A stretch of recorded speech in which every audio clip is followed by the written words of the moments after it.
What is up, guys? Today we're making chicken nuggets, so let's get to it.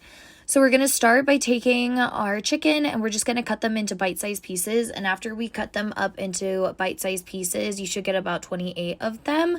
We're going to cover them with saran wrap, and then we're going to take our meat pounder and we're going to flatten them all out. And this is going to make them into the nice little nuggies. So after we flattened them all out, just put them in a separate bowl. And then we're going to take our plantain chips and we're going to process those until they become like completely broken down into a powder.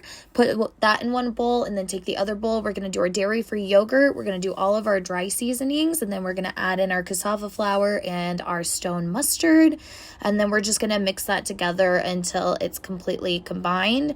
So I used a whisk, and this was like the easiest way I thought to get it all mixed together, but it should look like that. And then we're going to dip our chicken in our mixture, yogurt mixture, and then the plantain chips until they're completely covered. While you're doing this, just preheat your air fryer to 400 for 5 minutes, and then we're going to layer them, make sure there's no overlapping, and we're going to cook them at 400 degrees for 9 minutes. And you're just going to repeat this on all of them, and once they're done, they'll be nice and crispy like this, and then you'll just serve them up with barbecue sauce. All right, y'all, bon appetit.